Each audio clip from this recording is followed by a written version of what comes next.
As an advertising tool, incredibly effective. Her and what's his face? Bumblebee man. Becky Chambers just like can't miss. Hey friends, it's Sarah, and today I'm talking about the Magical Readathon Orilium Spring Equinox wrap-up.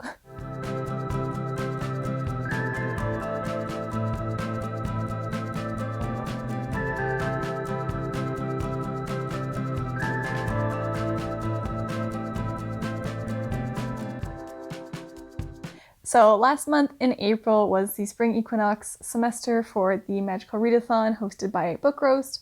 I made a video where I talked about the books that I wanted to read for my career, and I'll link that up top and down below. So I made a video of my TBR for my career in the readathon, and I'll post a link to that in the description. But it's now May. I did manage to accomplish my goal and I passed all my classes.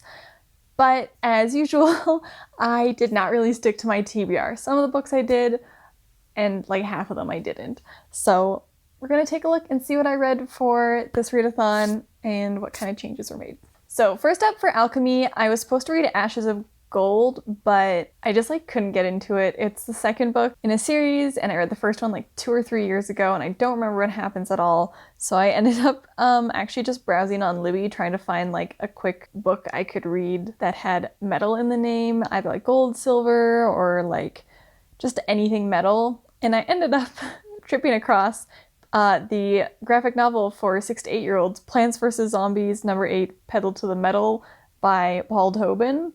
And I read that. I didn't rate it because I'm like, yep, this sure is a comic for kids, but it has metal, like literally the word metal in the name. And it was like a 10-minute read, so it accomplished the goal. I read this like the last week of April when I was really scrambling. It sure did happen. One thing I will say is that it did make me re-download the game Plants vs. Zombies onto my phone and play it for a week afterwards. So as an advertising tool, incredibly effective. For animal studies, I read Thank You for Listening by Julia Whelan. So I give this one 3 stars. It's an adult contemporary sort of romance, and it follows an audiobook narrator who once dreamed of bigger things, but like got into an accident and now like wears an eye patch and it's like, I can't be an actor. So she has gotten into audiobook narrating. And her like mentor has died, but her last work is being published, and the mentor had wanted her and this like other super famous audiobook narrator to narrate it, and it's romance. And so they're like working on it, and his identity is a secret, and they start to kind of like each other over text and everything, and it's a whole thing. So this, I think, is a book that would have worked better as an audiobook, potentially. So like I read it as a physical book, but maybe listening to the audiobook would be a better experience because there was so much dialogue. Like there was just like pages of this kind of like witty banter, but it didn't really hit the mark for me. And it was kind of like, all right, I get it. You're like flirting, whatever. Like, can you move on with the plot or like do something? You're just like texting each other like witty things. And so that felt really dragged out. And just like some of the twists at the end were like kind of cringy. And the characters' chemistry wasn't quite there. It started out pretty well and then it just kind of went downhill through the whole book. So unfortunately it was fine. I don't regret reading it, but I wouldn't really recommend this to anyone. Then for Astronomy, I stuck to my TBR and I read Empire of Pain by Patrick Radden Keefe. Man, this book made me so mad. It's about the Sackler family, who are this like multi-generational family who work in the pharmaceutical industry, and the kind of like patriarch of the family, Arthur Sackler, was the one who kind of started Valium and even just the concept of like pharmaceutical marketing. And then the like second generation, like his nieces and nephews, started OxyContin, and like the whole, opioids crisis was kind of brought on by them in a large part. This was really well written. It was fascinating. It was enraging. There were a few parts where it felt like slightly repetitive, but like I just kind of read it all within a few days. So it felt repetitive, but I think if you would kind of like put it down and picked it up and were a bit of a slower reader, they would be good reminders. But oh my God. I gave this one 4 stars. And it was a recommendation from one of my friends for my like 12 friends books months challenge, and it was a great recommendation. So thank you, Anna. I really enjoyed it, even though I was like angry half the time, but it was still good. It was a good read, and it just makes you really sad about the state of healthcare and pharmaceuticals. Then for Demonology, I read Emily Wilde's Encyclopedia of Faeries by Heather Fawcett. This one was the one on my TBR, so another win, I guess. I don't know. I read the book, so it's a win either way, but Past Sarah was right about this one. I gave this one 4 stars as well. It was really great. It's such a lovely, cozy fantasy. There's like a little bit of romance in here, but it's not overwhelming, and it's just kind of cute. The main character, Emily, is really fun to follow along as she's like, I'm just doing this for like scientific research reasons. I'm not like, I don't care about these people. I'm not friends with them. And then she's like, I guess I gotta save them for like science reasons, not because I care about them and have feelings. So she's very delightfully kind of curmudgeonly, and I liked the story as well. Like the fantasy element of it wasn't super complex, but was very engaging. And I'm so excited for the second book. I don't know when it comes out, but I cannot wait to read the second book in this series and continue to follow her and what's his face? Bumblebee. Man. Bamblebee.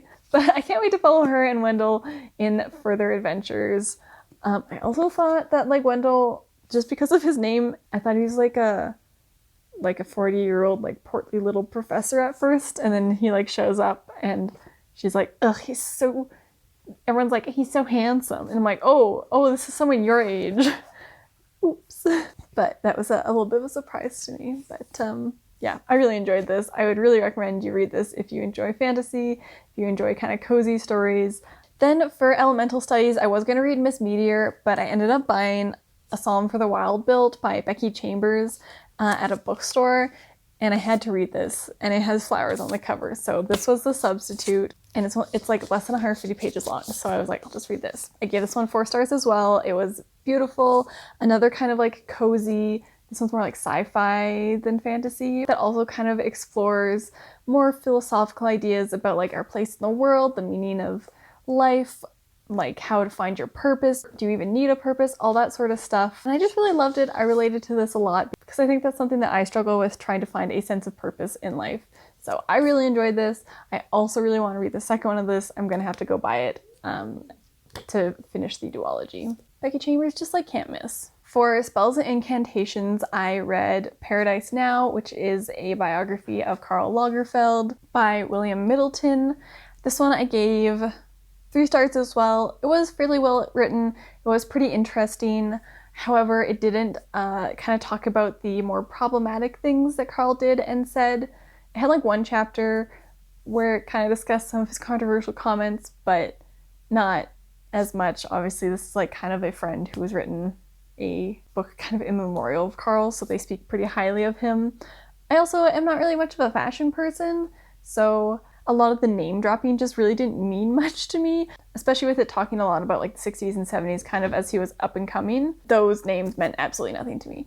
But it was very interesting to learn a little bit more about this iconic designer, and yeah, it was fine. If you like fashion and Karl Lagerfeld, you probably enjoy it more than me, but it's definitely a more biased take in favor of Karl. Then for Artificery, I read A Day of Fallen Night by Samantha Shannon, and this was an excellent book, another great fantasy. This is the prequel to The Priory of the Orange Tree, and again, just followed an excellent cast of characters. Samantha Shannon does a really good job of weaving all these stories like kind of together and keeping these characters like distinct and not having one that you like don't want to follow. Like sometimes I find with multiple points of view, there can be one point of view that you're just like, I'm sick of you, don't care about your storyline, I just want to get back to the others. And I feel like there wasn't that character in this book or in any of her books. It's just like, I want to know what everyone's doing all the time. So very engaging, and like the world building is excellent. It's not hard to follow, and it's not like info dumpy. Just so great, so wonderful. You care so deeply for these characters by the end of the book. So 4 stars is excellent. Then for Inscription, I was going to read A Million to One, But again, I kind of ended up doing a lot of reading in the last like week and a half, 2 weeks of April, and I was trying to just get like a whole bunch of like short books just like knocked out so I could complete my thing, because I read A Day of Fallen Night first, and that took me a while to get through because it's like 800 pages. I was in like a little bit of a reading slump and like reading big books, so I was trying to just like get a bunch of short books read to finish this challenge. And I ended up reading Ejaculate Responsibly by Gabrielle, Stanley, Blair. So this is like an itsy bitsy little book about reframing the way that we view abortions. It was interesting. I gave it 4 stars. It's a nonfiction book, and I think its biggest selling point is that it kind of doesn't talk about abortions. Like, it's a kind of like, regardless of if you are pro-choice or like anti-abortion, you can read this, and it's like so that we don't have to get to the abortion stage. I'm not sure what the author's personal views on abortions are, but she never like bashes them or anything, but it's more like let's reframe the way we think about like fertility and pregnancy so that there are fewer abortions needed. I feel like I learned like a little bit, but not a ton. A lot of these were ideas I had kind of come across before, so for me it wasn't like a ton of new information, and I think I could have just read kind of like the back. Like, the book is organized into like 28 different arguments for this way of like reframing the idea of like fertility, and like that it's basically on the man or the person with a penis to make sure that an unwanted pregnancy doesn't happen. And she talks about this over the course of like 28 different arguments, and at the end of the book she has like a list of like just like the 28 arguments in like a sentence form. And I think I could have just read that and it would have kind of gotten the same idea from the book, but it was still good. She does mention at the beginning of the book, she has a little disclaimer where she's like, just due to the nature of this conversation, it's going to be very like heteronormative and like cis focused. So like she says like men and women, but she really means like people with penises and people who have uteruses, which isn't always like a man and a woman. But yeah, it was really interesting. I like the idea of, because if you produce sperm, you are fertile like 24/7 your whole life, but if you produce ova, you are only fertile for like a few days every month. That why is it on the person with the uterus to be responsible for not getting pregnant and not so much on the person producing the sperm? It's just a really interesting new way to like think about these ideas around like contraception and unwanted pregnancies and all that. I'd recommend it. I think it's a very good kind of like thinking exercise.